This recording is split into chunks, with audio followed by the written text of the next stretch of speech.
Simon appuie sa tête sur la table, épuisé par la fatigue. Se questionne sur le niveau de stress incroyablement élevé dans ses cours, laisse transparaître une certaine perplexité. En réponse, son ami lui explique que c'est parce que Simon est considéré comme un élève exceptionnel. Simon soupire et hausse les sourcils, demandant des éclaircissements sur le lien entre sa réussite et la pénibilité de ses études. Son ami lui expliqua alors qu'à l'université Kaizen, la concurrence était incroyablement rude, non seulement entre les étudiants, mais aussi entre les professeurs. Les professeurs ayant une mauvaise réputation étaient parfois renvoyés au milieu d'un semestre, et leur salaire était modifié, y compris à perte. Parfois, les salaires étaient réduits, et cela ne concernait pas seulement les professeurs. Si les étudiants ont de bons résultats, ils sont récompensés par une augmentation de leur bourse et une plus grande influence à l'université Kaizen. Simon demanda ce que cela signifiait, et son ami expliqua que c'était la raison pour laquelle les professeurs essayaient d'attirer à eux les étudiants les plus doués, ou au moins les bons. Simon s'est rendu compte que son ami avait dit qu'il n'était le meilleur étudiant que dans l'imagination des autres.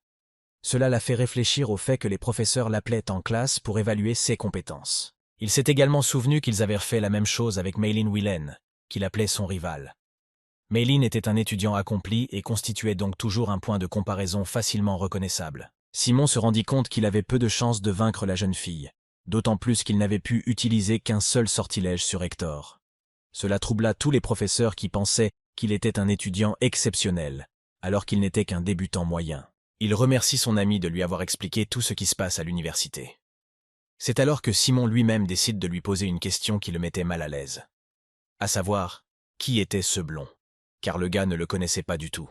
Le blond s'exclame immédiatement de la froideur de Simon, car ils s'étaient déjà présentés l'un à l'autre à temps pour le cours du professeur Bakil. Il se lève aussitôt de son siège et tape bruyamment de la main sur la table. Cependant, Simon s'est simplement excusé et a expliqué qu'en raison du grand nombre de personnes, il ne se souvenait pas de tout le monde. Richard est surpris que tout le monde parle de Simon, apparemment en discutant de l'invitation massive d'étudiants, et il ne comprend pas pourquoi il y a tant d'agitation à ce sujet le jour de la rentrée. Et la blonde interroge immédiatement Simon sur ce qui, vraiment, quoi, est-il vraiment si fatigué, parce qu'il n'était que l'heure du déjeuner à l'horloge. Ce à quoi Simon répond qu'il a dépensé toute son endurance sur le binôme du professeur Bakil. Richard demande immédiatement si le gars était épuisé parce que c'était dur. Mais Simon répond immédiatement que oui, mais qu'il s'est beaucoup amusé.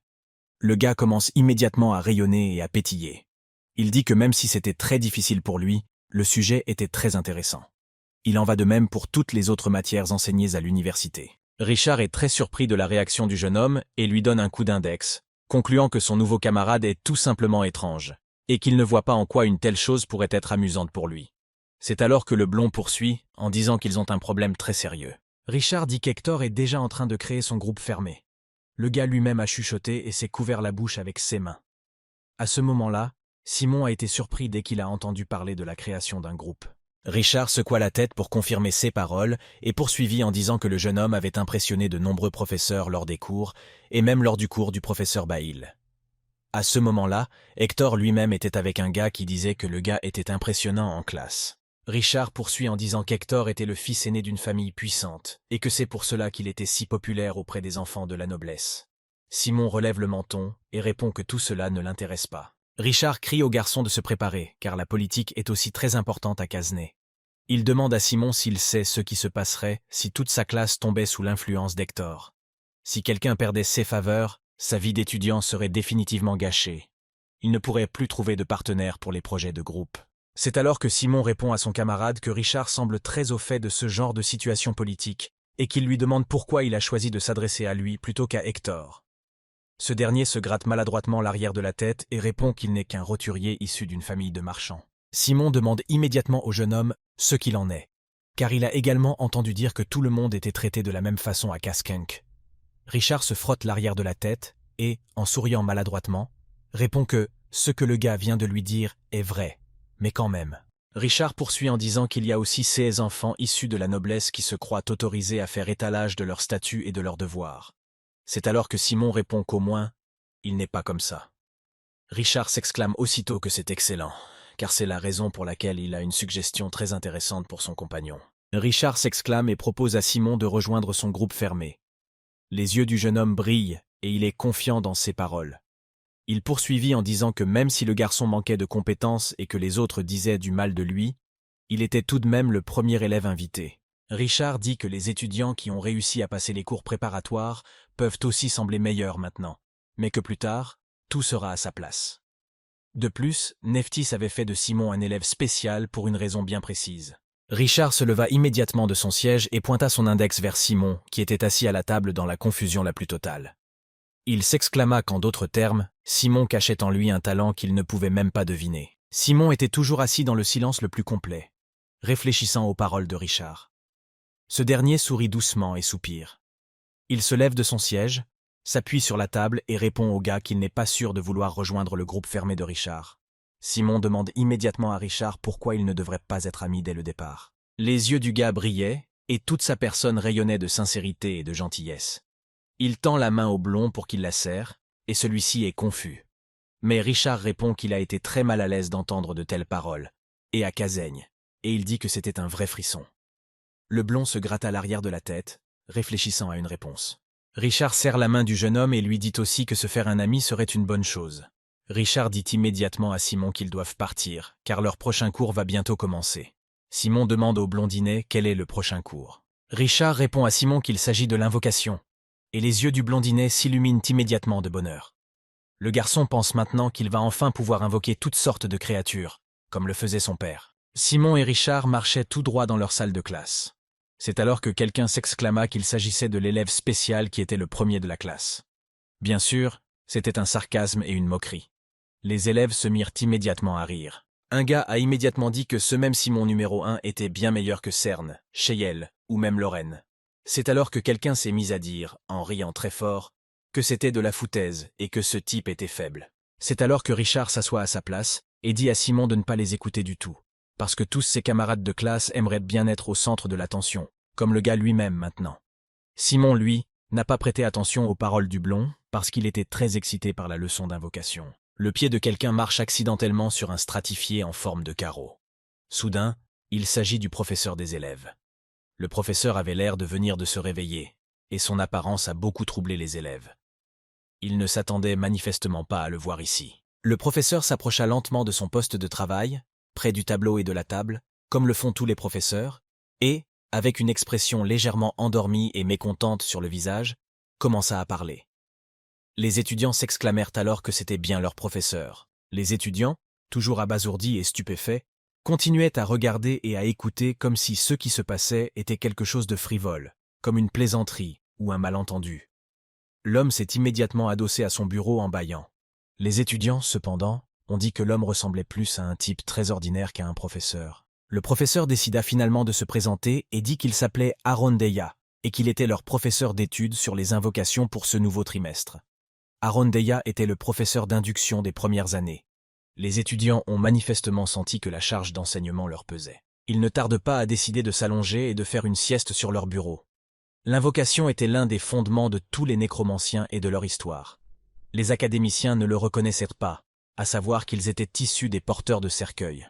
Si les étudiants avaient, selon le professeur, des oreilles, ils ont dû entendre beaucoup de choses sur l'invocation. Elle occupait beaucoup de temps, elle était très maltraitée. Elle était difficile à enseigner, et elle présentait de nombreuses difficultés. Mais ici, le professeur dit que tous les préjugés que ses étudiants avaient entendus étaient pour la plupart la vérité bien réelle.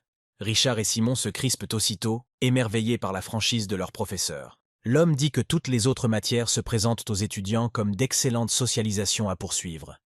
Mais le professeur a immédiatement expliqué qu'il était tout à fait d'accord avec de tels discours. Il a également tenu compte du fait qu'ils devaient tous connaître le pour et le contre afin de prendre la bonne décision. Le professeur commença immédiatement à raconter le premier mois de l'invocationologie. Les étudiants étaient tout simplement choqués et surpris que leur nouveau professeur ait décidé de commencer dès le début, non pas par le pour, mais par le contre. Une terrible atmosphère de pression régnait dans la classe. Le professeur décida de préciser que l'activité même d'invocation était très coûteuse, et que, quel que soit le montant calculé par ses étudiants, le prix serait plusieurs fois supérieur. Les frais pour tout le matériel d'invocation pourraient même coûter plus cher que toutes les autres matières réunies. Le professeur a dit que sans les matériaux, ses élèves n'auraient aucune chance. Ils ne pouvaient pas tuer des gens ou des animaux à cause de la rareté de leurs matières premières. C'est pour cette raison qu'ils ont décidé d'acheter des cadavres spéciaux pour les zombies de leur époque. Ce produit prêt à l'emploi était généralement jetable. Le professeur a dit qu'ils dépensaient plus pour eux qu'ils ne recevaient en retour. C'est aussi pour cette raison que si les étudiants voulèrent se spécialiser dans l'invocation, ils n'avaient même pas besoin de penser à gagner de l'argent. Le deuxième inconvénient, selon le professeur, est que le sujet dépend trop des créatures. C'était d'ailleurs très évident, car si l'on y réfléchit bien, dans l'invocation, on doit se battre avec l'aide de créatures invoquées. Lorsque les créatures invoquées sont complètement détruites, la puissance du breaker diminue de plus de 80%. Cela est particulièrement lié au premier inconvénient. Par exemple, à leur époque, les interrompants utilisent des morts-vivants à moitié éternels et refaits au lieu de morts-vivants jetables. Le professeur demande immédiatement à ses étudiants d'imaginer ce qui se passerait si un tel mort-vivant était détruit. Le professeur dit que si quelque chose comme cela devait se produire dans un tel CA, il souffrirait certainement à la fois stratégiquement et financièrement de la perte de la créature. Jusqu'à ce que les dégâts soient réparés, ils ne pourraient pas se contenter de soutenir leur partenaire. Enfin, il était temps pour le professeur d'annoncer le troisième et dernier moins. Le troisième inconvénient, cependant, était le plus important parmi les autres points qu'il avait énoncés plus haut. La calligraphie était faible dans les combats avec les prêtres, ou plus exactement, la calligraphie n'était pas adaptée au combat moderne. C'est pendant la guerre mondiale que cette discipline a pu donner sa pleine mesure. En effet, lors d'une bataille de grande envergure, les invocateurs pouvaient obtenir une quantité infinie de matériaux pour créer des morts vivants, car, dans une bataille, les corps gisaient partout. Mais peu après le traité de paix, les guerres modernes se sont concrétisées par de petites batailles isolées entre deux personnes, des combats rapides et peu glorieux. Les malédictions et le contrôle des esprits sont plus courants. L'appellologie était également très faible contre les prêtres. Le professeur a demandé à ses étudiants de penser qu'un seul sort sacré pourrait anéantir toute leur armée de morts vivants. Il serait très coûteux de reconstruire ces morts vivants. Le professeur ajouta qu'il y avait aussi beaucoup d'autres inconvénients, mais que c'était aux élèves de décider. L'une des filles a levé la main pour demander au professeur quelque chose sur le sujet. La jeune fille a dit qu'elle s'appelait Jay Victoria et qu'elle voulait aussi connaître les avantages de l'invocation. À ces mots, le professeur s'est assombri et a affiché un regard froid. Il a dit qu'il ne comprenait pas du tout qu'on lui permette de poser des questions. La jeune fille a immédiatement baissé la main et s'est excusée. Le professeur dit immédiatement que les forces de l'invocation étaient le nombre, et aussi la capacité d'utiliser toutes sortes de tactiques et l'aide des créatures qu'ils invoquaient. L'homme expire lourdement. À ce moment-là, Richard et Simon se demandent si l'homme n'a pas parcouru les pros trop rapidement. Le professeur dit que le choix de suivre ou non le cours d'invocation au deuxième trimestre revenait entièrement à ses élèves. Mais l'homme dit ensuite qu'il n'avait essayé de se souvenir que d'une seule chose. Le visage du professeur s'assombrit immédiatement et sa voix devient froide et indifférente. De ses yeux vides, il regarde les élèves de la classe et leur dit de ne même pas rêver de s'impliquer s'ils ne sont pas assez courageux. Le professeur change immédiatement de visage et dit, la tête légère, que si ses élèves vont pleurer, gémir, se désespérer dans cette affaire de conscription, ou s'ils veulent demander au professeur de changer de discipline après la guerre, il faut qu'ils le fassent. De changer de discipline après la deuxième année en raison de leur situation financière, ou quoi que ce soit d'autre. Ce professeur a dit à ses étudiants de ne même pas penser à se spécialiser dans cette matière, avec une attitude aussi pathétique. Le professeur a également déclaré que si ses étudiants pensaient maintenant que la conscription était importante simplement parce qu'il était plus facile de survivre ici, il les expulserait tous personnellement. L'homme aux cheveux blancs soupire immédiatement et se dit qu'il a encore une fois affaire à un homme qui a fait ses vieux tours. Le professeur se décida et mit fin à ses explications sur le sujet de l'invocation. L'homme dit alors qu'ils auraient déjà dû commencer la leçon, car il a commencé par les moments officiels. Les élèves approuvèrent immédiatement, la voix lourde. Simon a reçu une sorte de boîte. Le professeur lui-même a dit que tout ce que les élèves venèrent de recevoir étaient les os des rats de l'île. Le garçon a tout de suite compris qu'il avait très envie de les voir. Dès que Simon a ouvert la boîte, il a vu les différentes parties du corps qui se trouvaient séparément. Le professeur a expliqué que les rats et les humains avaient un squelette similaire, mais que le squelette des rats était plus simple et moins cher que celui des humains. Le professeur jette immédiatement dans sa main l'un des rats de folk, en disant que la plupart des débutants en invocation ne travaillent d'abord qu'avec eux. L'homme pointe également du doigt l'affiche, en disant que le dessin sur le tableau donne la structure du squelette et le nombre de tous les os. Le professeur dit immédiatement à toute la classe qu'il est temps pour eux de commencer. Il demande immédiatement à ses élèves de prendre une urgence, car il s'agit de l'organe numéro 1. Mais le professeur dit immédiatement à ses élèves que le corps du bel homme a déjà été ramassé pour eux. L'une des filles parle alors de quelque chose qui l'a un peu effrayée. C'est alors que le gars qui était assis à côté d'elle dit que ses os étaient très propres. Le professeur dit à ses élèves que les os sont aussi un endroit où ils peuvent mettre leurs paumes, sous le crâne, et qu'à l'intérieur il y a aussi un appareil qui aide à réparer les cercles magiques. Le professeur leur a dit de mettre leurs mains à l'intérieur et de former un cercle magique. Simon a été très surpris. À ce moment-là, Simon remarque un étrange saut. Il pense immédiatement que ce crâne a dû fonctionner comme un dispositif magique à lui tout seul. Il se dit alors qu'il devrait l'essayer. Le professeur sourit immédiatement et dit que lorsque le cercle magique sera complet. Mais l'homme est immédiatement interrompu par les grands cris de ses élèves, qui sont manifestement effrayés par le fait que les têtes qu'ils tiennent dans leurs mains se mettent à bouger et à sauter. Le professeur expire immédiatement et dit qu'il s'apprête à dire à ses élèves de ne pas être effrayés par le fait que leurs morts vivants ont été activés.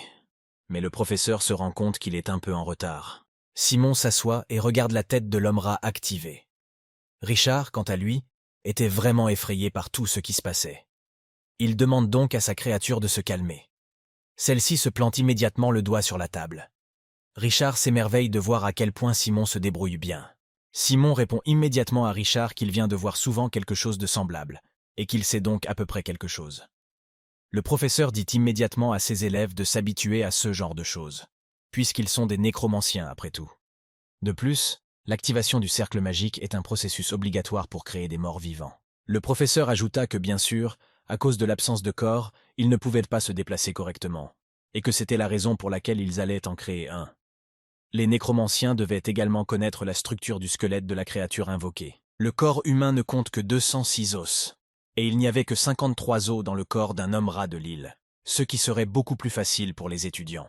Le professeur a également dit de trouver la vertèbre cervicale portant le chiffre 2 et de l'attacher au crâne. Immédiatement, la vertèbre cervicale qui se trouvait dans la main de Simon a rejoint le crâne. Le professeur a tout de suite dit que les squelettes avaient tendance à reprendre leur forme initiale. La collecte n'a donc pas dû poser de problème aux élèves. Simon a immédiatement fait un signe de la tête, se rendant compte de la situation et de ce qu'il devait faire. Au même moment, Richard n'a pas eu la même chance avec l'assemblage de sa créature, car son crâne s'est enfoncé dans sa tête, faisant tomber ses lunettes. Le professeur continua en disant à ses élèves de passer tout de suite au chiffre suivant, jusqu'au 11e. Deux filles se mirent immédiatement à discuter entre elles. La fille aux cheveux noirs demanda à la fille blonde comment elle avait pu rejoindre le chiffre 9. La fille a immédiatement montré comment elle avait réussi à le faire. Le professeur a dit aux étudiants, surtout, de ne pas confondre l'os supérieur de la colonne vertébrale avec les os inférieurs de la colonne vertébrale. Les rats des îles se déplaçaient sur deux pattes, et tourner la colonne vertébrale dans l'autre sens constituerait une erreur grave. La même fille aux cheveux verts dit immédiatement « Waouh !» tout en continuant à faire preuve d'humour. Le professeur continue en disant que s'ils mettent tous les os dans le bon ordre, les morts vivants pourront se déplacer normalement.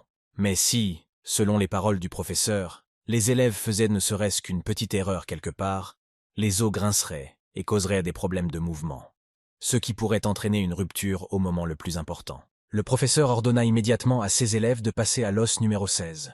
Une jeune fille aux cheveux bleus avait également terminé et soupira doucement en continuant son travail. Le professeur s'est exclamé qu'ils avaient presque terminé et qu'il ne leur restait plus qu'à attacher le dernier os, le 53e.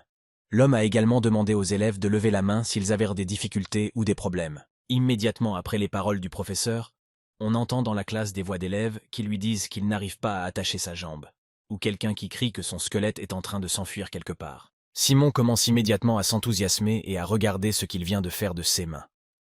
Le gars pensa immédiatement au fait que c'était le tout premier squelette qu'il avait fabriqué grâce au pouvoir des ténèbres. Il sourit immédiatement. À ce moment-là, Simon fut également appelé par Richard, qui cria à son ami de jeter un coup d'œil à son squelette. Le garçon lui demanda immédiatement pourquoi son squelette mettait toujours sa main près de ses pieds. Simon a tout de suite compris ce qui se passait. Simon dit qu'il pensait que la raison elle-même était que Richard avait mis une partie de sa jambe à la place de son bras.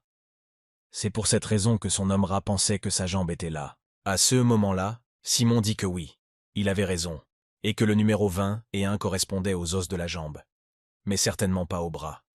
Richard s'exclame aussitôt que son ami avait raison, et lui fait remarquer pourquoi ils étaient alors si semblables. Le professeur annonce immédiatement que leur temps est écoulé. À ce moment-là, le professeur dit que leur leçon d'aujourd'hui est presque terminée, et qu'il ne leur restait plus qu'à faire la dernière partie de la leçon, à savoir, une démonstration de leur travail. Simon soupire lourdement, car le professeur l'appelle immédiatement par son nom et son prénom, Simon Folentia, et l'homme lui demande aussitôt de sortir. En même temps, Richard ferme les yeux et tape sur l'épaule du professeur, lui souhaitant ainsi bonne chance. Puis le professeur dit à Hector Moore de sortir. La fille aux cheveux bleus était prête à sortir, mais elle était un peu triste de ne pas avoir été choisie. Les garçons sont immédiatement allés au tableau, debout, face à face. Le professeur, cependant, dit qu'il ne leur reste plus qu'une dizaine de minutes de cours. L'homme dit que tous les deux vont ramasser les squelettes afin d'obtenir le collier qui se trouve sur la table. Le professeur a dit que celui qui l'obtiendrait le premier avant la sonnerie du cours serait le gagnant. Les garçons n'avaient pas le droit de le prendre eux-mêmes. Il était également strictement interdit d'utiliser la magie. Tout le reste était réglé. Le professeur dit immédiatement aux garçons d'agir, en prononçant le mot « start ». Simon avait confiance en ses capacités, et il était déterminé à réussir. Il triomphera aussi dans cette leçon. Simon se rendit compte qu'il devait d'abord assembler la colonne vertébrale de l'homme-rat, du numéro 1 au numéro 7, et ensuite, mais voilà, le gars a oublié ce « E » qu'il y a après le numéro 7. Simon décide donc de regarder le tableau, espérant y voir ceux qu'il aurait dû attacher et relier. C'est alors que le professeur dit qu'il a complètement oublié de dire au gars qu'il n'y avait pas de tricherie dans ce combat. Simon s'est tout de suite dit qu'il n'y avait rien de mal à cela, puisqu'il restait au moins quelques chiffres sur les os. Il peut les assembler s'il respecte l'ordre. Mais ce n'est que maintenant qu'il remarque que les chiffres ont disparu. Et voilà que le professeur dit que les dés qu'ils viennent d'utiliser étaient un jeu d'instruction spécial. Il était difficile pour les assistants de signer chaque os, et ils n'auraient rien trouvé de tel dans les magasins de squelettes. Le professeur dit aussitôt qu'il n'avait pas déjà précisé qu'un nécromancien devait bien connaître ce genre de choses. Simon ne savait plus où donner de la tête. Hector, quant à lui, était tranquillement assis en train de recueillir l'homme-rat. Simon se rendit compte qu'il ne devait pas abandonner. Après tout, il venait d'en ramasser un semblable. Il devait aussi se souvenir de tout l'ordre et de la connexion entre les os. Simon a immédiatement décidé que la solution la plus correcte pour lui serait de commencer par la deuxième vertèbre cervicale. Il a immédiatement pris un morceau de cet os dans ses doigts et s'est mis à l'enfoncer quelque part dans sa tête. Le professeur a immédiatement commencé à analyser ses élèves. Il réfléchit au fait que le type qui avait reçu la première admission spéciale n'avait manifestement jamais collecté de squelette de sa vie. Mais le second, Hector, était parfaitement capable de mémoriser l'ordre du squelette et sa structure. L'homme s'est rendu compte d'une chose, à savoir que le type se fiait à ses connaissances et à son excellente mémoire. De plus, ce qu'Hector avait appris lors du cours préparatoire a clairement pu l'aider dans ce cas. Mais ce n'est que grâce à la mutation qu'il a pu éviter les erreurs aux endroits critiques. Hector lui-même était très concentré sur sa tâche. Le professeur réfléchit au fait qu'il semble que le type s'appelle Hector, et qu'il est lui-même très doué. En ce qui concerne Simon, il aurait échoué à son devoir à l'heure qu'il estimate de l'homme se demande si le jeune homme n'a pas suivi un cours préparatoire. Le professeur lui-même pensa aussi au fait qu'Hector était le seul de toute la classe à avoir du talent en la matière. À ce moment-là, Simon se demande si les vertèbres sont dans le bon ordre ou dans un ordre différent. C'est ainsi que la création d'Hector a commencé à avancer. Le bonhomme lui-même est pleinement confiant dans sa victoire. Immédiatement, les gens se mirent à crier qu'Hector avait fait un travail tout simplement merveilleux et qu'il avait presque terminé. Le gars se rendit compte que tant qu'il aurait une chance, il réduirait Simon en miettes pour que plus jamais le gars n'ait l'idée de se mettre en travers de son chemin contre lui. Hector se dit alors qu'il aurait dû faire de Simon la nouvelle risée de toute la classe. Il voulait briser la confiance de ce dernier avec sa première admission spéciale. Il a également décidé qu'il regarderait Simon tomber au fond du gouffre. Le squelette d'Hector se met immédiatement à bouger rapidement. Le petit corps du squelette de l'homme-rat saute directement et avec précision sur le bureau du professeur. Aussitôt, avec sa patte, l'homme-rat attrape le collier. Le garçon entend le professeur dire qu'Hector a pris le collier. Au même moment, Simon réalise qu'il reste 5 minutes avant la fin du cours et la sonnerie, et que si Hector garde le collier, il gagnera ce combat. C'est pour cette raison que le garçon décida de garder son calme. Ses mains tremblent de peur. Simon se dit qu'il avait déjà fait ses preuves. Au même moment, Hector s'entraînait et il venait de ramasser le premier squelette de sa vie. Le gars contre Hector n'avait absolument aucune chance. Simon se rendit compte qu'au lieu de s'efforcer de se souvenir de toutes les connaissances acquises en classe, il ferait mieux d'abandonner. Et le gars a aussi réalisé qu'il aurait dû suivre sa prémonition. Il rassembla immédiatement ses forces et commença à assembler le petit scellé de la façon qu'il pensait être la bonne, car sinon il n'aurait pas la moindre chance de battre Hector. Simon décida tout de même de suivre son instinct, mais ses mains continuaient à trembler de peur de perdre face à un prochinique aussi fort et expérimenté, à savoir Hector. Simon décida alors d'en finir, car cela lui paraissait juste. Un type au fond du bureau a dit que Simon s'y prenait complètement à l'envers depuis le début. La fille assise à côté de lui l'a également remarqué et a dit que le gars avait soudainement décidé d'abandonner. Simon n'arrêtait pas d'entendre des voix dans le public d'autres étudiants qui disaient que ce type n'avait absolument rien, qu'il n'avait aucun talent et qu'il n'avait même pas de force. Les professeurs avaient déjà dit d'enlever le collier en utilisant le squelette, mais ils ne leur avaient pas dit de le rendre parfait. Simon réfléchit au fait qu'il n'avait absolument pas le temps et qu'il aurait dû oublier la structure complète du squelette de cette créature. Il se rendit compte qu'il aurait dû faire simple et permettre à la créature de bouger. Les membres antérieurs, d'après les souvenirs du gars, étaient au nombre de 20. Le garçon attacha immédiatement la partie qu'il jugeait appropriée. Il avait aussi besoin du 27e, et il ne fallait pas le perdre, car c'était le détail principal. Le garçon se rendit compte qu'il valait mieux se débarrasser des parties comme la 28e et la 29e. Il ne lui restait plus qu'à attacher le membre de l'os numéro 31. Tout cela devait être observé par le professeur. Mais ses yeux s'écarquillent immédiatement lorsque l'homme voit ce que Simon a assemblé. Le squelette d'un rat gris. Il n'en revient pas. Avant l'évolution, les rats de l'île étaient des rats gris.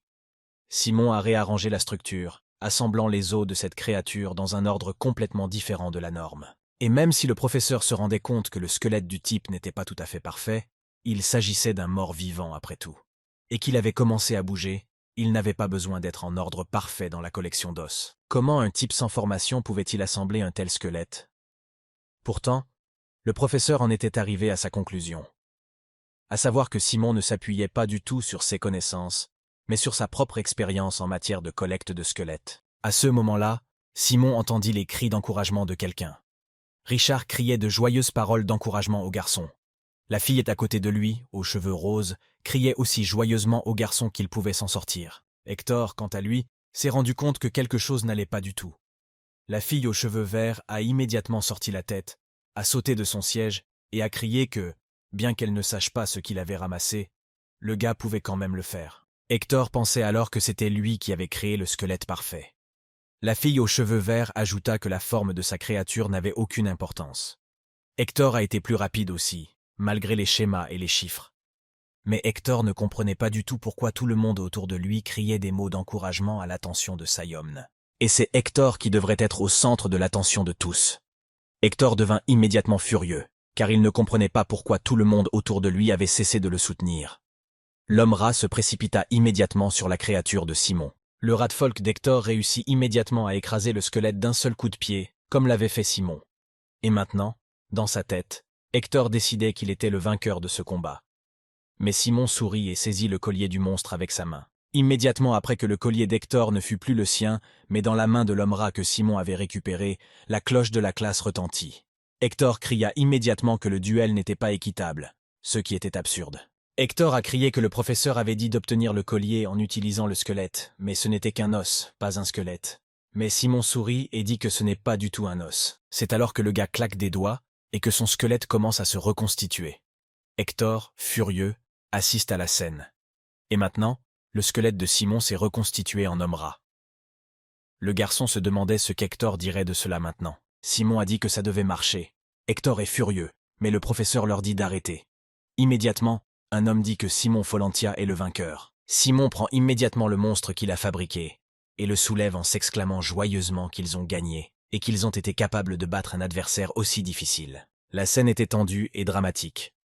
Soudain, le membre du trio qui se tenait au milieu a fait croire que la fille l'avait percuté, alors qu'en réalité, c'est lui qui l'a percuté. La fille a été surprise et a commencé à s'excuser en se penchant légèrement, tout en gardant ses distances avec les gars.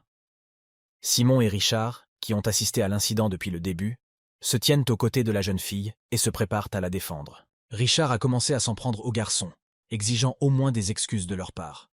Simon se tient à côté de lui et les regarde d'un air menaçant, plein de mépris et de colère. Les garçons s'inclinent pour discuter de la situation, l'air choqués par ce qui s'est passé. Ils se sont ensuite levés et ont commencé à parcourir les papiers sur le presse-papier, examinant apparemment certains documents. La jeune fille, qui avait d'abord été effrayée, avait maintenant l'air triste et inquiète. Et ses émotions ont changé et elle a mis les papiers devant les gars, qui ont commencé à les regarder et à en discuter. C'est alors que le blondinet demande de quoi il parlait. La fille lui répond qu'il a parfaitement compris, et que c'est le gars avec la première admission spéciale, qui a été personnellement choisi par Nephthys. L'homme sourit et dit qu'il avait manifestement perdu contre un autre de ses élèves. Il n'était pas sûr que le garçon ait un talent aussi fabuleux. La fille dit aussi que c'était inattendu, mais que c'était son premier. C'est alors que le professeur entre dans la salle en se frottant l'arrière de la tête. L'homme dit que le nouveau venu a une bonne résistance, et qu'il a réussi 9 tests lors de son premier cours. La fille s'étonne que ce soit 9, bien sûr, l'endurance est importante. Mais ce n'est pas la raison pour laquelle on choisit le meilleur. Le professeur verse de l'eau dans une tasse pour préparer une boisson chaude. L'homme était lui-même très fatigué, et, à ce stade, il bâillait beaucoup de fatigue. Il avait vraiment besoin de calme et de repos. Le professeur tourne alors la tête sur le côté et demande si c'est vraiment ce qu'ils veulent savoir. Le blond demande immédiatement à l'homme comment il a perçu le type avec la première autorisation spéciale. À cette question, le professeur répond que ce gamin était très lent. Il était aussi médiocre, mais en même temps, il faisait preuve de créativité et d'originalité. Le professeur a immédiatement ajouté qu'il n'avait pas du tout pensé que le numéro 1 de cette année était si spécial. De plus, ce n'est pas possible que ce type ait été choisi par Nephthys elle-même. L'homme blond lui-même était très surpris qu'Aaron ait fait l'éloge de ce nouveau venu. D'après lui, le professeur était connu pour sa dureté de caractère, et le voir parler ainsi. Cela signifiait certainement qu'il aimait beaucoup le numéro 1. Le professeur Bail releva immédiatement le menton, soigneusement plongé dans le flot de ses pensées. L'homme continua à penser cela, un garçon lent et médiocre, mais capable d'originalité et de créativité. C'était le meilleur compliment que l'on puisse entendre de la part d'un professeur. D'ailleurs, le garçon que Nephthys elle-même avait choisi, et qui, de surcroît, était capable de plaire à un homme aussi sélectif et renfrogné que le professeur Aaron. L'homme se dit que ce garçon devenait de plus en plus intéressant et intéressant. Et donc, ajoute l'homme en s'adressant au professeur, en disant qu'il ne s'en tient pas encore à ce qu'il a dit l'année dernière. À cela, l'homme demande seulement quelles sont les paroles de l'année dernière. Le blond secoue la tête, affirmativement, et dit que l'année dernière le professeur avait dit qu'il n'allait plus faire ses étudiants en personne. À ces mots, l'homme choisit de rester silencieux. Mais dès que le professeur s'est décidé à dire quelque chose, Nephthys a fait irruption dans la salle et a salué tout le monde avec un beau sourire. Tout le monde s'est immédiatement mis à saluer la jeune fille. L'homme blond salua également la fille et sortit de sa poche une glace au chocolat sur un bâtonnet.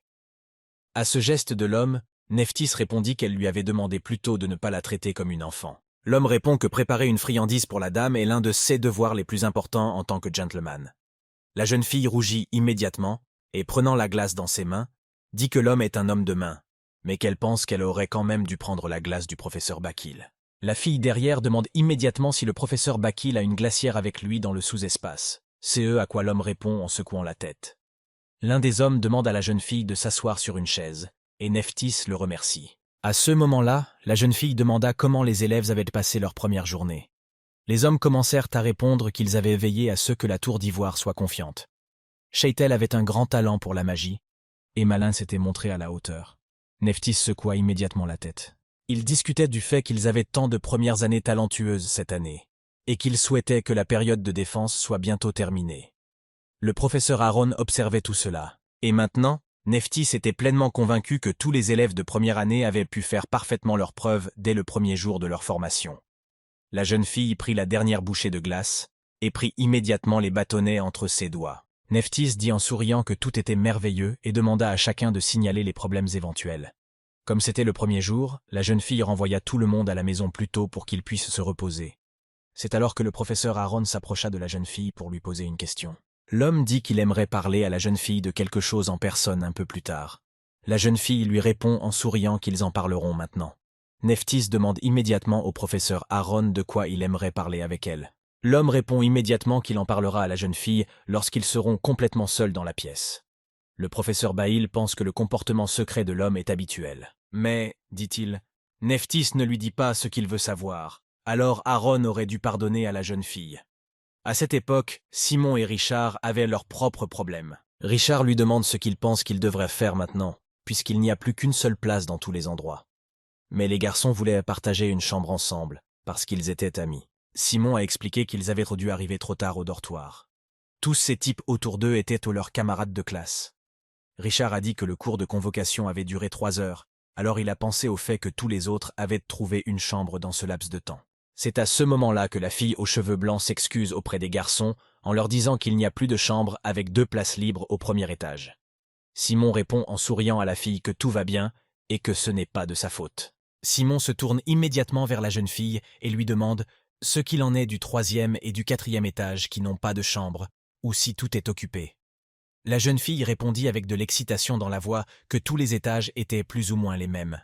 C'est à ce moment-là que Richard dit qu'il pourrait peut-être demander à quelqu'un de changer de chambre. Simon dit qu'il aimerait bien jeter un coup d'œil aux autres étages, au Seazu. À ce moment-là, la fille dit qu'elle va les accompagner, parce qu'elle peut peut-être les aider dans ce cas-là.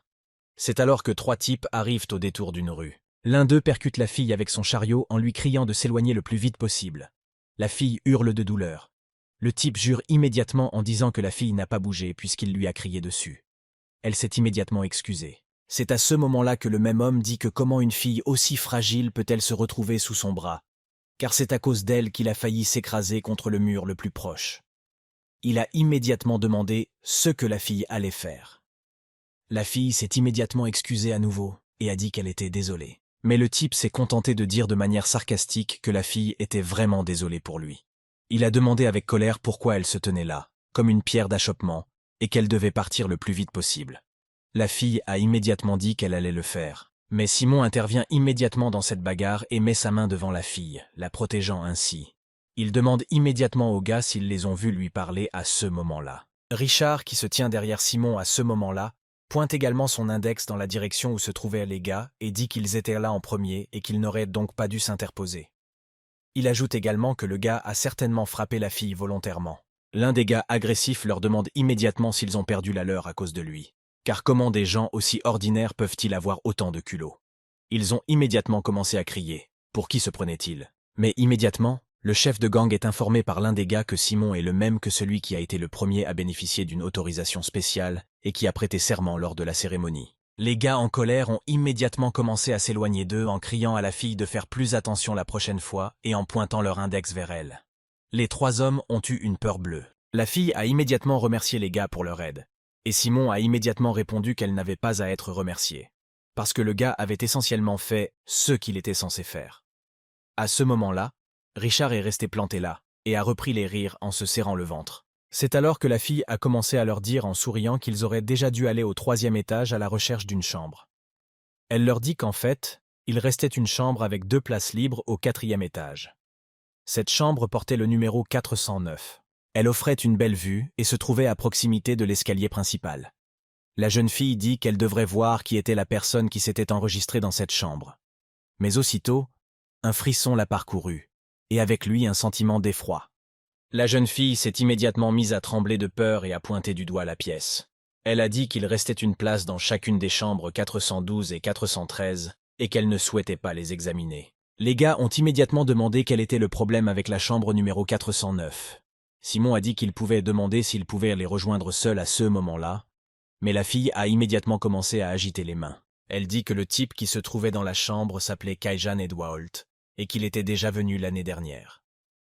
Simon demanda, se demandant comment il avait pu être ici pour une 2e année, puisque le dortoir était déjà un dortoir de 1re année. La jeune fille répondit que Kaijan Edwaholt n'avait pas pu passer en 2e année et que c'était la raison pour laquelle il était resté en 1re année. La jeune fille avait entendu dire que le garçon avait des problèmes et que c'était la raison pour laquelle il avait dû passer en 1re année. Elle a poursuivi en disant qu'elle n'était qu'une gardienne dans le dortoir et qu'elle ne savait rien de tel. Mais elle avait aussi entendu dire que beaucoup de ses anciens colocataires avaient demandé à échanger leur chambre avec quelqu'un peu de temps après avoir emménagé. Ils avaient des bleus sur le visage, et Kaijan Edwaholt lui-même avait souvent des ennuis. Kazen excluait généralement les étudiants en probation, et il était donc étrange que Kaijan Edwaholt n'ait pas été mis à l'écart en tant que tel. Richard suggéra immédiatement à Simon qu'ils auraient peut-être dû choisir une autre chambre. Mais Simon dit immédiatement qu'il n'est pas d'accord avec ce choix, et qu'il devrait au moins dire bonjour à Kaijan Edwaholt. Il saisit immédiatement la poignée de la porte d'entrée. Richard, quant à lui, est choqué de voir que le gars est vraiment déterminé à entrer à l'intérieur. Richard n'a même pas eu le temps d'empêcher son ami Simon d'entrer dans la chambre de Kaijan Edwaholt qui dormait. Simon a salué le dormeur et s'est excusé de l'avoir dérangé. Richard, lui, s'est caché derrière le dos du dormeur. Kaijan Edwaholt saisit immédiatement la balustrade avec sa main. Simon dit qu'ils aimeraient s'installer dans la chambre du garçon et demande si le garçon est contre. Simon lui-même souriait affreusement, et Richard se cachait derrière son dos, couvert de chair de poule. Kaijan Edwaholt se lève immédiatement de son siège et demande avec des yeux rouges s'il s'agit vraiment de nouveaux élèves. Le garçon se gratte immédiatement l'arrière de la tête et répond qu'aujourd'hui, c'était la cérémonie, et que le temps passe vite. Kaijan Edwaholt dit qu'il n'y a pas besoin de formalités inutiles, que lui aussi n'est qu'un étudiant de 1re année. Près de l'œil droit du jeune homme, on peut voir une longue cicatrice qui traverse l'œil lui-même. Simon répond immédiatement à Kajan Edwalt qu'il ne recommencera plus, en appelant le jeune homme « Monsieur ». Kajan Edwalt dit immédiatement au gars d'arrêter et de l'appeler simplement Kajan. Il se gratte immédiatement la tête. Kajan Edwalt dit que même s'il ne sait pas combien de temps ils resteront tous les deux dans cette école, il n'y a que deux choses à retenir. Il regarde immédiatement les garçons, les examinant attentivement. Kajan Edwalt a commencé par dire que les garçons qui vivaient avec lui ne devaient pas mettre leur nez dans les affaires qui ne regardaient que lui. Deuxièmement, ils ne devaient pas faire de bruit quand il allait se coucher. Mais quand il s'endormait, il pouvait chanter et danser. Simon s'est immédiatement exclamé que Kajan Edwalt n'avait aucune objection à ce qu'il reste dans sa chambre. Kajan Edwalt a répondu qu'il s'en fichait et que de toute façon, quelqu'un aurait pris les places vides. Dès que quelques secondes se sont écoulées, les garçons se sont aperçus que Kajan Edwalt s'était endormi d'un doux sommeil. Ils quittèrent immédiatement la chambre et Simon dit qu'il resterait ici. La fille demanda si les garçons étaient sûrs. Ce à quoi Simon répondit que tout allait bien et que Kajan Edwalt n'avait pas l'air d'être une mauvaise personne. La fille soupire lourdement et dit qu'elle les laisse vivre ici, mais que s'ils ont des problèmes plus tard, ils ne doivent pas s'inquiéter et devront tout dire à la fille. Si quelque chose arrive, elle le rapportera au directeur. Simon remercie la jeune fille et s'incline devant elle. Richard regarda immédiatement Kajan Edwalt et demanda à Simon s'il pensait que le garçon ne se réveillerait pas, car il n'en était pas sûr. Simon n'en était pas sûr non plus. Mais Kajan Edwalt leur a dit de faire ce qu'ils voulaient quand ils dormaient. C'est ainsi que Richard laisse tomber toutes ses affaires directement sur le sol, créant ainsi un bruit très fort autour de lui. Simon en tremble et en est effrayé. Richard dit alors que Kajan Edwalt était finalement sérieux. Simon dit que Kajan Edwalt n'avait pas du tout l'air d'un méchant. Il n'avait pas besoin de suivre ses règles, c'est tout. À ce moment-là, Kajan Edwalt continue à dormir paisiblement et à renifler dans son oreiller. Richard explique tout de suite que cela n'a pas d'importance puisqu'ils ont obtenu la chambre. Il ne leur restait plus qu'à prendre une douche. Le type dit qu'il a vu une salle de bain au premier étage et qu'il faudra vérifier. Au bout d'un moment, quand les gars ont enfin obtenu une belle salle de bain pour eux, Simon était complètement satisfait. Des étincelles de bonheur jaillissaient de lui et il disait que c'était tout simplement génial. Richard a dit qu'on pouvait le voir dans le gars. Richard dit qu'il n'a jamais vu quelqu'un d'aussi heureux, surtout après une douche normale, et il demande en plaisantant à Simon s'il a vécu au fin fond des montagnes. Ce à quoi Simon répond que c'était quelque chose comme ça. Richard a dit à quel point Simon vivait dans les montagnes et qu'il était dommage que le gars parle encore et encore, en appuyant seulement sur les boutons de son âme. Si ça continuait comme ça, les rumeurs pourraient recommencer à se répandre. Richard poursuivit en expliquant que Simony faisait déjà l'objet de rumeurs dans toute l'école en raison de son habilitation de sécurité spéciale. Le garçon se sentit immédiatement mal à l'aise, car tout le monde parlait de lui plus qu'il n'était nécessaire ou même autorisé à le faire. Richard dit immédiatement qu'il ne pensait pas que le fait d'être à Kazen était quelque chose de mauvais. À ces mots, Simon répondit avec un sourire que c'était vrai, et que tout le monde autour de lui voulait aussi aller à cet endroit. Mais Richard s'assoit sur le lit et dit qu'il pouvait rester ici ou non. Cela dépendait seulement de la façon dont ils étudieraient, car ils devaient avoir de bonnes notes. Ce à quoi Simon répond qu'il n'a entendu parler que d'environ 300 étudiants qui atteignent la 2e année. Richard ajoute immédiatement que c'est la vérité, qu'il ne s'agit pas d'un alarmiste, et que même s'ils sont maintenant des étudiants en période de défense, il y a vraiment beaucoup de monde.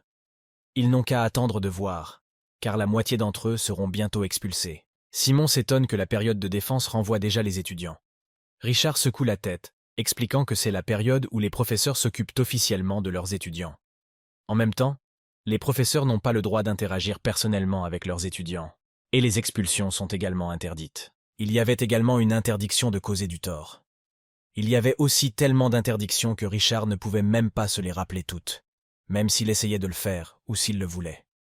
Simon était horrifié, parce qu'il s'en sortait avec tout ce qui s'était passé aujourd'hui. Richard a immédiatement levé les bras au ciel en disant qu'après cette période, beaucoup d'élèves ont été expulsés. Il s'agissait de ceux qui n'avaient pas de bons résultats, de ceux qui n'atteignaient pas le sommet, de ceux qui enfreignaient les règles, qui rendaient des devoirs truqués, etc. Simon a été très surpris, et Richard a dit que, malgré tout, si le garçon pouvait arriver à la fin de l'année, il y aurait beaucoup d'opportunités qui s'offriraient à lui. Et s'il survit à la rude compétition et qu'il obtient officiellement son diplôme, Simon deviendrait alors le chef de son royaume, et peut-être même de toute une ère du continent. Richard pointa immédiatement son index vers Simon, qui était surpris de ce qu'il venait d'entendre. Mais Richard s'effondre sur le lit en prenant la pose de l'étoile et dit qu'il réfléchissait au fait qu'il était autrefois possible d'être autre chose qu'un membre de la royauté. Mais un royaume mesquin pourrait bien lui donner une princesse à épouser s'il était diplômé de Kazen. Simon demanda à son ami s'il voulait devenir noble. Richard s'appuya immédiatement sur son bras et répondit par la négative, en tournant la tête. Cela pouvait certes lui donner quelques avantages, mais ce n'était absolument pas le but de ce type. Richard prend immédiatement la bague de Simon de ses doigts et lui dit qu'il aimerait beaucoup d'argent. À cette réponse, Simon ne fait que soupirer lourdement, comme s'il était même déçu. Richard dit immédiatement qu'il sera très occupé à partir de maintenant pour qu'il puisse atteindre son but dans le futur. Ce à quoi Simon répond avec un sourire qu'il comprend et tape immédiatement dans ses mains. Immédiatement après, un énorme trou carré apparaît dans leur sol stratifié, qui était complètement noir. Richard est immédiatement surpris et s'écrie ce que c'est. Richard crie immédiatement ce que c'est et comment Simon a pu faire une chose pareille. Simon répond qu'il s'agit du subespace. Une lourde valise tombe immédiatement dans les mains de l'homme. Richard demande déjà ce qu'il y avait dans les mains de son ami. Mais c'est Simon qui répond qu'il tient en ce moment même un kit de squelette de rat des îles dans ses mains. Il ajoute qu'il n'a pas suivi les cours préparatoires et qu'il a donc acheté ce kit pour s'entraîner. Il montre immédiatement la boîte à squelette à son ami. Richard tombe alors par terre et rampe jusqu'au gars. Il parle immédiatement du fait qu'ils viennent juste de rentrer de la leçon dans leur chambre pour se reposer, et le gars dit qu'il est en train d'étudier. Mais Simon répond qu'il ne veut pas oublier ce qu'il vient d'apprendre. Richard pose immédiatement une question à Simon, en lui demandant s'il ne va pas assembler le squelette correctement cette fois-ci. Simon répond en souriant qu'il va encore écouter son intuition. Richard est immédiatement surpris que Simon ait pu assembler un squelette entier en si peu de temps. Simon pose sa création sur le sol et dit qu'elle était déjà faite. Richard dit que Simon en avait construit un semblable en classe. Il répond par l'affirmative, mais ajoute que la créature elle-même aurait pu être meilleure. Il n'a pas eu beaucoup de temps pour la créer, et l'une des pattes du monstre était bancale. Mais Richard dit que le gars a quand même réussi à assembler le squelette en si peu de temps et qu'il ne pense pas qu'il aurait pu faire aussi bien. Juste après s'être excusé auprès de sa créature, Simon touche doucement le sommet du monstre qu'il vient de recueillir. Puis, brusquement, il appuie avec force sur le squelette, et le petit monstre ne résiste pas à cette pression. Simon appuie immédiatement sur le squelette avec force, et le petit veau ne peut pas supporter une telle force. Après ce coup, des parties des os et du squelette du monstre sont éparpillées sur les côtés. Richard demande à Simon avec surprise et inquiétude si quelque chose ne va pas car il a réussi à assembler le monstre mais l'a ensuite cassé. On peut lire sur son visage de l'inquiétude, de l'incompréhension et un peu de perplexité. Simon se souvient que le professeur avait dit que la magie d'invocation des squelettes avait tendance à revenir à sa forme d'origine. C'est ce qu'on appelle le pouvoir de restauration. Les nécromanciens pouvaient également utiliser différentes variantes de l'invocation. C'est ce qu'on appelle le pouvoir de restauration. Les invocateurs de rencontres pouvaient également utiliser des variantes d'invocation. Simon ferme également les yeux, essayant de se rappeler que les squelettes ont aussi tendance à reprendre leur forme initiale. Ainsi, s'il pouvait se souvenir de l'ordre des couleurs des os donnés autour de la pièce, son être pourrait se rétablir. Le montage ne devrait pas être compliqué, du moins c'est ce que Simon pensait. C'est ainsi que le gars prononça les mots de récupération, en tendant la main devant lui. Le monstre que Simon avait fabriqué auparavant était complètement intact. Richard se précipite déjà, s'exclamant que c'est vraiment génial, et que Simon pouvait à nouveau faire quelque chose d'incroyable. Le gars était stupéfait que Simon ait pu reconstituer sa création. Mais c'est Simon qui accepte aussi les remerciements, en disant au gars merci. Richard commence à bâiller de fatigue et dit au gars qu'il a déjà envie d'aller se coucher puisqu'il est tard. Richard demande donc à Simon quand son camarade va se coucher. Mais c'est Simon qui lui répond qu'il aimerait bien s'entraîner encore un peu à faire toutes sortes de monstres. Son ami réagit avec surprise et lui dit que puisqu'il en a vraiment envie, il ira se coucher en premier. Simon caresse en même temps la tête de sa créature. Richard demande déjà au gars quel sera leur premier cours demain. C'est Simon qui répond que demain, ils avaient la dynamique des ténèbres. Au bout d'un moment, Simon, déjà assis au milieu de la chambre noire, dit que cette fois-ci, il va suivre un schéma sur l'assemblage d'un squelette. Le gaz a dit qu'il devait assembler les pièces pour qu'elles tournent. Quand même, ce n'était pas un rat, un être humain. Donc il fallait que les os bougent comme des humains. Le type s'est alors rendu compte qu'il s'était peut-être trompé. Si vous tordez l'articulation du genou, il n'y a rien à faire non plus. Il faudrait qu'il apprenne mieux le squelette et la théorie qu'il sous-tend. Simon prenait des notes dans son carnet. Toutes les formules d'assemblage que les nécromanciens avaient établies au fil des ans devaient être le fruit d'essais et d'erreurs. Simon comprenait parfaitement qu'il aurait dû, lui aussi, passer par ce très long chemin d'essais et d'erreurs. Il comprend ce qui était juste et ce qui ne l'était pas. Chaque tâche a sa raison d'être et son sens.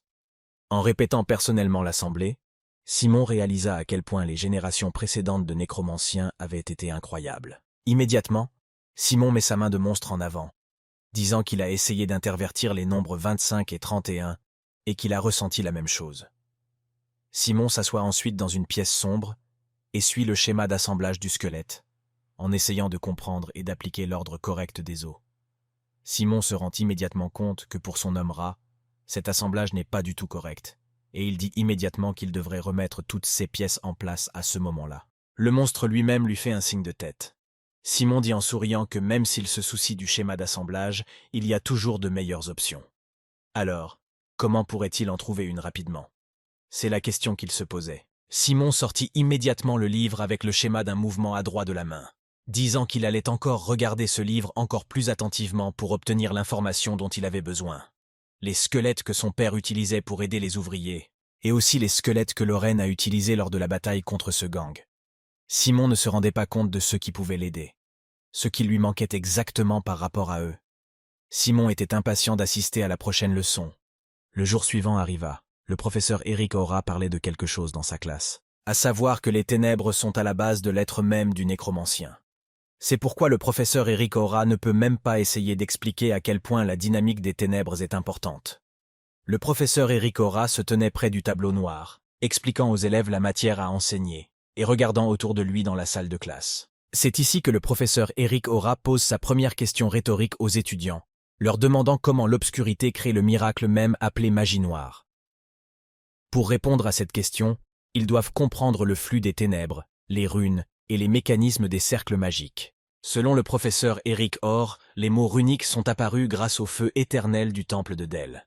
Et aussi, au début, personne ne s'est demandé pourquoi la torche ne s'éteignait jamais. Le professeur Eric Aura a répondu que c'était parce qu'à l'époque, les gens n'osaient pas croire en l'existence d'un Dieu tout-puissant. Mais après un certain temps, les gens ont pu remarquer que les cendres de la torche commençaient à leur rappeler toutes sortes de symboles intéressants, mystérieux et complexes. Les gens étaient choqués de voir que des miracles comme le feu éternel se cachèrent derrière de simples mots. C'est ainsi que la langue runique est apparue. À ce moment-là, Richard se cogna de toutes ses forces contre la table parce qu'il s'était endormi. Le professeur Eric Aura poursuivit en disant que les lanceurs de sorts et les nécromanciens qui avaient découvert ces anciens repères de runes avaient apporté d'innombrables améliorations pour créer les runes modernes. L'homme se dirigea immédiatement vers le tableau et prit un morceau de craie. Le professeur Eric Aura commença à dessiner les runes les plus diverses sur le tableau, derrière leur forme. Il dit qu'après cette amélioration, les mots runes deviennent plus faciles à comprendre.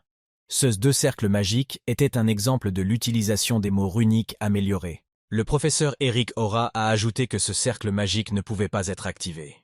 La différence entre ce cercle et celui de droite, qui pouvait être activé, résidait dans les mots runiques qu'il utilisait. D'après les paroles du professeur Eric Orr, si l'appareil de correction utilisé par ses élèves lors de la leçon d'invocation était utilisé, il pourrait utiliser les ténèbres plus librement. Le temps de la leçon s'écoula ainsi, comme une rivière. Le professeur Eric Aura dit que c'est là qu'ils doivent terminer. L'homme pose sa craie et ajoute qu'il aura également un devoir à leur confier pour leur prochain cours. Son visage devient sérieux. Le professeur Eric Aura dit à ses élèves d'utiliser comme base le cercle magique impossible à activer que l'homme leur a montré en classe. Ils doivent également l'améliorer pour qu'il fonctionne. Le professeur Eric Aura décide également d'avertir ses élèves qu'il fera appel à 3 élèves lors de leur prochain cours et qu'ils devront déjà lui faire un exposé sur ce travail. L'homme a dit au revoir. C'est ainsi que les garçons quittent la salle de classe. Richard s'étire immédiatement et dit que la dynamique de l'obscurité était si compliquée. Simon est immédiatement d'accord avec les paroles de son compagnon. Richard dit qu'il commence à se souvenir d'avoir appris l'arithmétique avec son père. Et pourquoi ils n'apprennent pas la formule par cœur? Le gars ne comprenait pas du tout pourquoi il avait besoin de connaître les principes. Simon dit que ce n'était pas si mal. Simon a tout de suite souri et a levé la tête, regardant les rayons du soleil. Il dit qu'il n'a pas compris la moitié de l'histoire, mais qu'il a beaucoup aimé la façon dont le professeur Eric Aura a tout raconté et décrit dans l'ordre. Richard a dit qu'il aimait tout ce qui concernait Kaysen. Richard dit que même ces matins-là, le gars continuait à bavarder et à s'émerveiller du savon dans les bains. Simon répond immédiatement aux paroles de son camarade par un léger coup de coude. Richard, dès qu'ils sont arrivés à un autre endroit, demande aux garçons quelle sera leur prochaine leçon. À cette question, Simon répond qu'ils font maintenant des batailles magiques. Richard demanda s'ils allaient avoir une leçon en plein air, ce à quoi Simon se contenta de hausser les épaules, car il ne connaissait vraiment pas la réponse à cette question. Mais la fille aux cheveux verts remarque quelque chose au loin, et dit à tous les garçons de regarder là-bas. Aussitôt, les voix des élèves se font entendre, visiblement effrayés et excités par ce qu'ils voient devant eux. Quelqu'un a demandé pourquoi quelque chose se déplaçait si vite droit sur eux. Certains ont peut-être même remarqué que le sol tremblait. Les disciples ne réalisèrent que maintenant qu'un énorme hippopotame se dirigeait vers eux. Aussitôt, tout le monde se mit à s'entasser, se demandant ce que les hippopotames faisaient là et ce qui se passait. Les hippopotames les entourèrent tous. À ce moment-là, la voix de quelqu'un a retenti et a salué les étudiants en les appelant les nouveaux. L'homme qui se trouvait sur l'un des mastodontes à ce moment-là a dit que le professeur Hongpen les attendait sur le mont. Le guide du professeur Hongpen a immédiatement demandé à tous les élèves de grimper sur les hippopotames. Cette tâche a immédiatement surpris tout le monde. C'est alors que Richard dit à Simon qu'il n'a pas été surpris du tout. La professeure de combat magique de Kazen est connue pour sa bizarrerie. Guy a également entendu dire qu'elle vivait dans les montagnes de Rook. L'un des élèves se demande immédiatement s'il faut vraiment grimper sur les hippopotames, car dans ce cas, il faudrait poser une sorte de tapis, et ensuite grimper. Le prophonique du professeur Hongpen se lève immédiatement de son siège. D'un mouvement rapide, l'homme fait un bond quelque part vers le haut, tandis que le type enragé est très surpris, car il ne s'y attendait pas du tout. Aussitôt, l'homme fait tomber le garçon d'un seul coup directement sur le sol. Le gars se mit immédiatement à crier à l'homme ce qu'il était en train de faire, car le Luga sous la forme de cet homme n'avait absolument pas le droit de se permettre une chose pareille. L'homme s'est immédiatement accroupi devant lui et lui a demandé s'il était un serviteur. Le guide du professeur Hongpeng a immédiatement dit à ce type, d'une voix menaçante, que des débutants comme lui pouvaient être aussi stupides. L'homme a demandé à être appelé Ta, et non son serviteur. Tout le monde autour de lui était effrayé. Le gars qui était allongé sur le sol juste en dessous de l'homme a immédiatement pleuré et crié qu'il s'excusait auprès de Ta. L'homme sourit immédiatement et dit « Et si ce type avait encore un problème ?» Mais l'homme demande immédiatement à Monsieur Ta de lui pardonner. Saina demande immédiatement pourquoi la vie n'a absolument rien appris à Sezuala. Richard s'appuie alors sur l'épaule de Siman, qui lui répond qu'il lui a dit que son ami était une exception parmi tous les nobles. Ta répond immédiatement aux élèves, avec un sourire confiant qu'ils sont assez en retard sur leur emploi du temps, et redemande aussitôt à tous les élèves de choisir un hippopotame et de s'asseoir dessus. Ta a immédiatement averti qu'un hippopotame pouvait contenir 2 élèves. Tout le monde a immédiatement hoché la tête en signe d'accord. Simon et Richard ont décidé de monter sur un hippopotame commun. Le garçon a immédiatement dit que l'hippopotame était tout simplement énorme. Et juste au moment où Ta a crié qu'il était temps pour eux de partir, une fille a commencé à crier pour qu'ils l'attendent.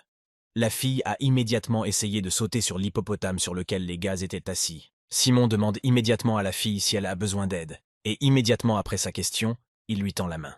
La fille remercie immédiatement le gars, et il la tire sur l'hippopotame d'un seul coup de main. Tous les hippopotames se sont immédiatement précipités en avant dès que Ta a crié qu'il était temps de partir. Au même moment, les cheveux de la fille qui était assise devant Simon lui volent droit au visage. Les élèves ont immédiatement commencé à crier à Ta d'arrêter les hippopotames, parce que le gars qui se trouvait là aurait pu tomber de lui. Il a crié cela à l'homme, mais celui-ci a seulement répondu qu'ils auraient dû faire preuve de volonté et d'endurance, parce que cela faisait aussi partie de l'entraînement. Ta a levé le pouce en disant à ses élèves que s'ils tombèrent des hippopotames maintenant, ils seraient plus tard piétinés à mort par d'autres hippopotames. L'homme pensait que c'était la motivation parfaite pour ses élèves. Ta a dit qu'il y avait de tels CA une fois tous les 2 ans. Aussitôt, tout le monde se mit à crier de peur et à vouloir descendre au plus vite de l'hippopotame, car ils ne voulaient surtout pas mourir. Dès que les élèves ont cessé de crier à l'aide ou de vouloir descendre ne serait-ce qu'un peu, Tuck leur a dit de s'accrocher très fort, parce que Kazen ne voulait pas d'élèves qui ne pourraient pas supporter les hippopotames par la suite. Une fois que les élèves et Ta sont arrivés à destination, l'homme a dit à tout le monde de prendre une bouteille d'eau chacun. Il a demandé à un gars de les porter. Tous les gars sont restés couchés sur le sol comme ça parce qu'ils ne pouvaient pas s'éloigner de l'horreur ou du choc. Ils ont tous commencé à dire que tout ce qu'ils voulaient refaire après cela, c'était boire de l'eau froide et rafraîchissante. Simon a dit que c'était comme ça. La fille à côté des garçons sucrait aussi l'eau. Ils ont immédiatement esquivé la voix du professeur Hongpen, qui leur a crié qu'ils étaient dans sa classe. Mais la fille a accidentellement dit le mauvais mot, parce qu'à première vue, elle était confuse à propos de la langue. Immédiatement après cette salutation maladroite, une jeune fille qui s'est présentée comme Onpentun Sokum Marlat s'est approchée d'eux. Des oiseaux volaient de temps en temps autour de la jeune fille. Elle était habillée avec soin et avait l'air d'un homme. Le professeur Hongpen leur annonça qu'elle leur enseignerait également un vers de combat magique ce semestre. Elle serra immédiatement sa main en un poing et la porta à sa poitrine dans un geste de refus. Il existait un monstre mort-vivant géant capable de réduire en cendres les terres de 4 seigneurs féodaux. Il s'appelait Hydra Kundar. Le professeur Ongpen est une légende parmi les nécromanciens comme l'homme qui a combattu ce monstre pendant 5 jours. Le professeur Ongpen est également l'homme qui a brisé les 100 coups de l'Hydre Kundar, remportant ainsi la victoire qu'elle chérissait sur le monstre maléfique. Le professeur Ongpen demanda à tous ses élèves de se lever et de se mettre en colonne par 4. Bien que le professeur ait essayé de parler de façon intelligible, les étudiants autour d'eux n'ont pas du tout compris ce que la jeune fille leur a dit. À ce moment-là, le professeur Ongpen regarda Ta qui se tenait non loin d'elle. L'homme comprit immédiatement, car ce n'était pas la première fois que cela arrivait. L'homme répéta immédiatement les paroles de la jeune fille, disant aux élèves de se mettre en rang par colonne de 4 et de le faire rapidement. Dès que les élèves se sont alignés en 4 colonnes, le professeur Ongpen a crié d'une voix forte qu'ils devaient tous la suivre. Tous les élèves n'ont à nouveau rien compris et sont restés bouche bée. Le professeur Ongpen leur cria que l'esprit, le corps et tout le reste devaient être unis. La base du combat magique commence par une bonne condition physique. Les élèves, de leur côté, étaient choqués de voir comment la jeune fille pouvait courir. Ils avaient tous 2 jambes et 2 bras en ce moment, mais le professeur Ongpeng était d'un tout autre niveau qu'eux. Les élèves pouvaient à peine suivre le professeur, car ils manquèrent d'énergie très rapidement, et leur respiration était saccadée. Le professeur Ongpeng leur expliqua que dans les lunettes de combat magique, ils apprendraient à renforcer leur corps avec les ténèbres, et qu'ils apprendraient également des stratégies de combat par la suite. Les nécromanciens spécialisés dans le combat magique étaient appelés nécromanciens de combat. Si les disciples du professeur Ongpen atteignaient un certain niveau d'entraînement comme eux, les ténèbres couleraient dans leur corps comme de la soie. Ces ténèbres se transforment alors en un vêtement qu'ils appellent une robe de chambre sombre. Le professeur Ongpen cria à ses élèves qui courèrent derrière elle qu'il s'agissait d'une compétence qui caractérisait tous les nécromanciens de combat. Il y avait aussi beaucoup d'arbres ici. Alors la jeune fille dit au garçon d'être prudent. Richard cria immédiatement qu'il était très jaloux de ces gars qui étaient très doués en combat magique. Simon se contenta de se recroqueviller de surprise en esquivant la branche qui se trouvait devant lui. Simon est immédiatement d'accord avec son ami parce que les gars qui possèdent le combat magique ont l'air de s'en amuser en ce moment. Richard demande à son ami s'il va bien, et Simon lui répond que oui. Simon, le sourire aux lèvres, s'écrie que son pays d'origine compte aussi un grand nombre de montagnes, et qu'il aimait beaucoup courir à nouveau en pleine nature comme ça. Toute cette conversation fut entendue par le professeur Ongpen, qui eut immédiatement un grand sourire. Richard cria alors que son ami était un vrai monstre, puisqu'il pouvait courir autant. Ainsi, dès qu'ils purent tous courir à travers l'épaisse forêt dont les branches et les arbres les gênaient et les distrayaient, ils arrivèrent en courant à l'abîme. Le professeur Ongpen leur dit qu'ils devaient maintenant sauter par-dessus ce gouffre en utilisant la magie des ténèbres. Les étudiants se demandaient de temps à autre comment ils pouvaient tout faire un tel bond en avant après un tel échec. Mais le professeur Ongpen a répondu qu'il suffisait d'une seule capacité pour y parvenir. Et au lieu de rassembler les ténèbres dans la paume de sa main, il fallait les envoyer à ses pieds. Le professeur Ongpen demanda à ses élèves de regarder attentivement la jeune fille. La magie des ténèbres se forma immédiatement à ses pieds. La jeune fille fit immédiatement un grand saut vers le haut, disant que si elle recommençait, elle pourrait faire une série de sauts. Le professeur Ongpen demanda immédiatement à ses élèves s'ils avaient tout vu. La fille dit en souriant qu'il n'aurait même pas besoin de faire un double saut dans les airs. Mais à ce moment-là, les disciples restèrent bouche bée et ne comprirent rien. Parce que tout s'est passé trop vite, les élèves sont restés bouche bée. Le professeur Ongpen leur a dit que lorsqu'ils sautaient, ils devaient diriger leurs ténèbres vers leurs pieds, les accumuler à leurs pieds, puis les pulvériser brusquement. Ils devaient avoir l'impression de sauter hors des ténèbres. Le professeur Ongpeng saute immédiatement dans le précipice et crie à ses élèves de se dépêcher de la rejoindre au bord du précipice. Tous, cependant, ne font que regarder l'abîme et la jeune fille avec effroi. Mais aussitôt, quelques hommes courageux décident d'essayer de sauter par-dessus le gouffre. Les garçons, sûrs de leur force, se jetèrent dans le gouffre sans hésiter. Étonnamment, ces hommes ont à peine réussi à sauter par-dessus le gouffre. Le professeur Ongpen prend immédiatement l'un d'entre eux sous le bras, l'aidant à se relever, et lui dit que s'ils lâchaient prise trop tard, cela pourrait être dangereux. Ils auraient donc dû essayer plus fort la prochaine fois. À ce moment-là, Simon est tendu car il essaie de se concentrer sur ce que le professeur Ongpen leur a dit, à savoir sauter hors de l'obscurité. Richard s'est immédiatement tourné vers son ami, lui disant qu'il était un peu trop concentré sur une seule chose. Simon demanda si ces mots lui semblaient étranges. Mais le même Richard répondit que cela ne ferait que compliquer les choses, et le garçon dit qu'il allait y aller tout de suite. Simon lui-même resta choqué et surpris par la détermination de son compagnon. Simon aboie immédiatement pour dire à son ami de faire attention en faisant cela.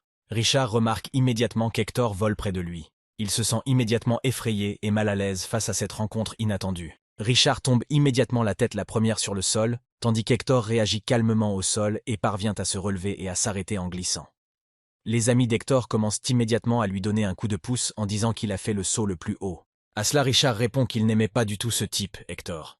Tous ses vêtements étaient tachés de poussière et de saleté. Il s'est immédiatement mis à les secouer et à cracher la poussière. Richard a immédiatement crié à Simon qui se tenait toujours de l'autre côté de la falaise. Il lui a dit qu'il pouvait certainement s'occuper de cette tâche, parce que même le gars lui-même pouvait s'en charger. Simon rassemble immédiatement ses idées et s'étale avant de sauter.